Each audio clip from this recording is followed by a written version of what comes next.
ಓಂ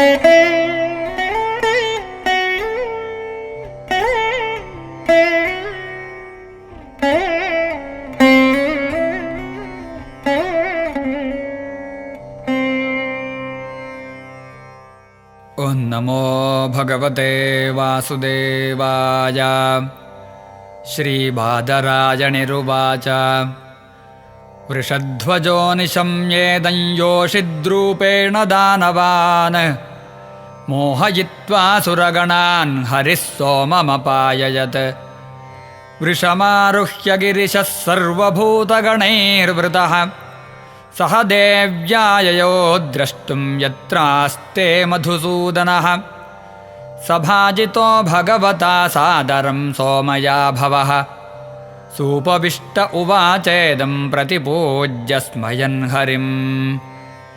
ಶ್ರೀಮಹಾದೇವ ಉವಾಚ ದೇವದೇವ ಜಗದ್ವ್ಯಾಪಿಂ ಜಗದೀಶ ಜಗನ್ಮಯ ಸರ್ವೇಷಾಮಪಿ ಭಾವಾನಾಂ ತ್ವಮಾತ್ಮಾ ಹೇತುರೀಶ್ವರಃ.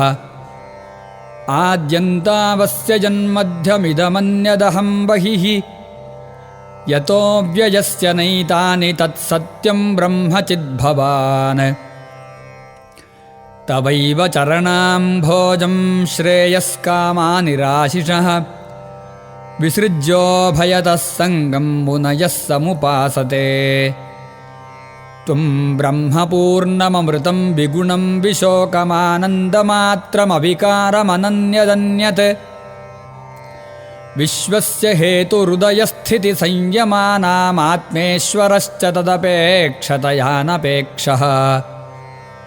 ಏಕಸ್ತ್ವಮೇವ ಸದಸದ್ವಯಮದ್ವಯಂ ಚ ಸ್ವರ್ಣಂ ಕೃತಾಕೃತಮಿವೇಹ ನ ವಸ್ತುಭೇದಃ. ಅಜ್ಞಾನತಸ್ತ್ವಯಿ ಜನೈರ್ವಿಹಿತೋ ವಿಕಲ್ಪೋ ಯಸ್ಮಾದ್ಗುಣೈರ್ವ್ಯತಿಕರೋ ನಿರುಪಾಧಿಕಸ್ಯ. ತ್ವಾಂ ಬ್ರಹ್ಮ ಕೇಚಿದವಜಂತ್ಯುತ ಧರ್ಮಮೇಕೆ ಏಕೆ ಪರಂ ಸದಸತೋಃ ಪುರುಷಂ ಪರೇಶಂ. ಅನ್ಯೇ ವಯಂತಿ ನವಶಕ್ತಿಯುತಂ ಪರಂ ತ್ವಾಂ ಕೇಚಿನ್ಮಹಾಪುರುಷಮವ್ಯಯಮಾತ್ಮತಂತ್ರಂ. ನಾಹಂ ಪರಾಯುರಋಷಯೋ ನ ಮರೀಚಿ ಮುಖ್ಯಾ ಜಾನಂತಿ ಯದ್ವಿರಚಿತಂ ಖಲು ಸತ್ವಸರ್ಗಾಃ. ಯನ್ಮಾಯಯಾ ಮುಷಿತಚೇತಸ ಈಶ ದೈತ್ಯಮರ್ತ್ಯಾದಯಃ ಕಿಮುತ ಶಶ್ವತಭದ್ರವೃತ್ತಾಃ. ಸತ್ವಂ ಸಮೀಹಿತಮದಸ್ಥಿತಿ ಜನ್ಮನಾಶಂ ಭೂತೆ ಹಿತಂಚ ಜಗತೋ ಭವಬಂಧಮೋಕ್ಷೌ. ವಾಯುರ್ಯಥಾ ವಿಶತಿ ಖಂಚ ಚರಾಚರಾಖ್ಯಂ ಸರ್ವಂ ತದಾತ್ಮಕತಯಾವಗಮೋ ವರುನ್ಸೆ. ಅವತಾರಾಮಯಾ ದೃಷ್ಟಾ ರಮಮಾಣಸ್ಯ ತೇ ಗುಣೈಃ. ಸೋಹಂ ತದ್ದ್ರಷ್ಟುಮಿಚ್ಛಾಮಿ ಯತ್ತೇ ಯೋಷಿದ್ವಪುರ್ಧೃತಂ. ಯೇನ ಸಮ್ಮೋಹಿತಾ ದೈತ್ಯಾಃ ಪಾಜಿತಾಶ್ಚಾಮೃತಂ ಸುರಾಃ. ತದ್ದಿದೃಕ್ಷವ ಆಯಾತಾಃ ಪರಂ ಕೌತೂಹಲಂ ಹಿನಃ. ಶ್ರೀಶುಕ ಉವಾಚ ಏವಮಭ್ಯರ್ಥಿತೋ ವಿಷ್ಣುರ್ಭಗವಾನ್ ಶೂಲಪಾಣಿನಾ ಪ್ರಹಸ್ಯ ಭಾವಗಂಭೀರಂ ಗಿರಿಶಂ ಪ್ರತ್ಯಭಾಷತ. ಶ್ರೀಭಗವಾನುವಾಚ ಕೌತೂಹಲಾಯ ದೈತ್ಯಾನಾಂ ಯೋಷಿದ್ವೇಷೋ ಮಯಾ ಕೃತಃ. ಪಶ್ಯತಾಸುರಕಾರ್ಯಾಣಿ ಗತೆ ಪೀಯೂಷಭಾಜನೆ. ತತ್ತೇಹಂ ದರ್ಶಯಿಷ್ಯಾಮಿ ದಿದೃಕ್ಷೋऽಸುರಸತ್ತಮ. ಕಾಮಿನಾಂ ಬಹುಮಂತವ್ಯಂ ಸಂಕಲ್ಪಪ್ರಭವೋದಯಂ. ಶ್ರೀಶುಕ ಉವಾಚ ಇತಿ ಬ್ರುವಾಣೋ ಭಗವಾಂಸ್ತತ್ರೈವಾಂತರಧೀಯತ. ಸರ್ವತಶ್ಚಾರಯಂಶ್ಚಕ್ಷುರ್ಭವ ಆಸ್ತೆ ಸ ಹೋಮಯಾ. ತತೋ ದದರ್ಶೋಪವನೆ ವರಸ್ತ್ರಿಯಂ ವಿಚಿತ್ರಪುಷ್ಪಾರುಣಪಲ್ಲವದ್ರುಮೇ.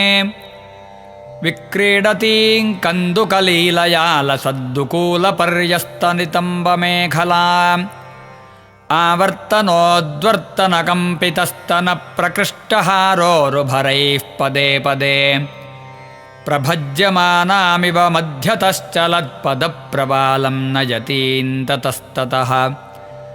दिक्षुभ्रमत्कन्दुकचापलैर्भृशं प्रोद्विग्नताराजतलोललोचना स्वकर्णविभ्राजितकुण्डलोल्लसत्कपोलनीलालकमण्डितानना श्लथद्दुकोलङ्कबरीं च विच्युतां सन्नह्यतीं वामकरेण वल्गुना विनिघ्नतीमन्यकरेण कन्दुकं विमोहयन्तीं जगदात्ममायया तां वीक्ष्य देव इति कन्दुकलीलये षड्व्रीडास्फुटस्मितविसृष्टकटाक्षमुष्टः स्त्रीप्रेक्षणप्रतिसमीक्षणविह्वलात्मानात्मानमन्तिक उमां स्वगणांश्च वेद तस्याः कराग्रात् स तु कन्दुको यदा गतो विदूरं तमनुव्रजत् स्त्रियाः वासः ससूत्रं लघुमारुतो हरद्भवस्य देवस्य किलानुपश्यतः एवं तां रुचिरापाङ्गीं दर्शनीयां मनोरमां दृष्ट्वा तस्यां मनश्चक्रे विषज्यन्त्यां भवः किल तयापहृतविज्ञानस्तत्कृतस्मरविह्वलः भवान्या अपि पश्यन्त्यागतह्रीस्तत्पदं ययौ सा तमायान्तमालोक्य विवस्त्राव्रीडिता भृशम् निलीयमाना वृक्षेषु हसन्तीनान्वतिष्ठता तामन्वगच्छद्भगवान् भवः प्रमुषितेन्द्रियः कामस्य च वशन्नीतः करेणुमिव यूथपः सोऽनुव्रज्यातिवेगेन गृहीत्वानिच्छतां स्त्रियम् केशबन्धवुपानीय बाहुभ्यां परिषस्वजे सोपगूढा भगवता करिणा करिणी यथा इतस्ततः प्रसर्पन्ती विप्रकीर्णशिरोरुहा आत्मानं मोचयित्वाङ्गसुरऋषभभुजान्तरात् प्राद्रवत्सा पृथुश्रोणी मायादेव विनिर्मिता तस्यासौ पदवीं रुद्रो विष्णोरद्भुतकर्मणः प्रत्यपद्यत कामेन वैरिणेव विनिर्जितः तस्यानुधावतो रेतश्च स्कन्दामोघरेतसः शुष्मिणो यूथपस्येव वासितामनुधावतः यत्र यत्रापतन्मह्यां रेतस्तस्य महात्मनः तानि रूप्यस्य हेम्नश्चक्षेत्राण्यासन्महीपते सरित्सरस्सु शैलेषु वनेषूपवनेषु च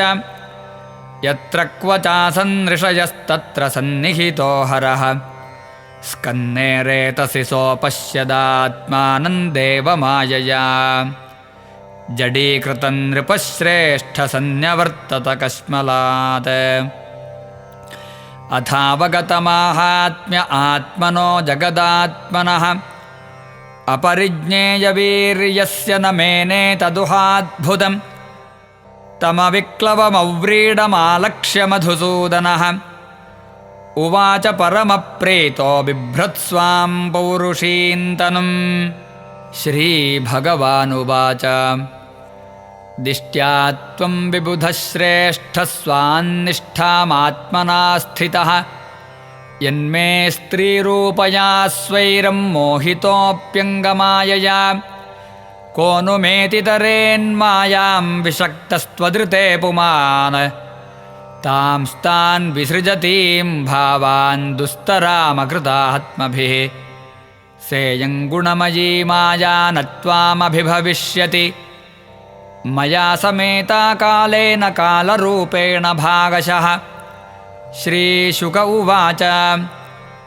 एवं भगवता राजन् श्रीवत्साङ्केन सत्कृतः आमन्त्र्यतं परिक्रम्य सगणस्वालयं ययौ आत्मांशभूतान्तां मायां भवानीं भगवान् भवः शंसतां ऋषिमुख्यानां प्रीत्या चष्टाथ भारत अपि व्यपश्यस्त्वमजस्य मायां परस्य पुंसः परदेवतायाः अहं कलानां वृषभो विमुह्ये ययावशोऽन्ये किमुता स्वतन्त्राः यं मामपृच्छस्त्वमुपेत्य योगात् समासहस्रान्त उपारतं वै स एष साक्षात् पुरुषः पुराणो न यत्र कालो विशते न वेदः। श्रीशुक उवाच इति ते भिहितस्तात विक्रमशार्ङ्गधन्वनः सिन्धोर्निर्मथने येन धृतः पृष्ठे महाचलः एतन्मुहुः कीर्तयतोऽनुशृण्वतो नरिष्यते जातु समुद्यमः क्वचित् यदुत्तमश्लोकगुणानुवर्णनं समस्तसंसारपरिश्रमापहम् असदविषयमङ्घ्रिं भावगम्यं प्रपन्नानमृतममरवर्यानाशयत् सिन्धुमध्यम् कपटयुवतिवेषो मोहयन्यः सुरारीं स्तमहमुपसृतानां कामपूरन्नतोऽस्मि। इति श्रीमद्भागवते महापुराणे पारमहंस्यां संहितायाम् अष्टमस्कन्धे शङ्करमोहनं नाम 12 सर्वत्र गोविन्दनामसङ्कीर्तनं गोविन्द गोविन्द।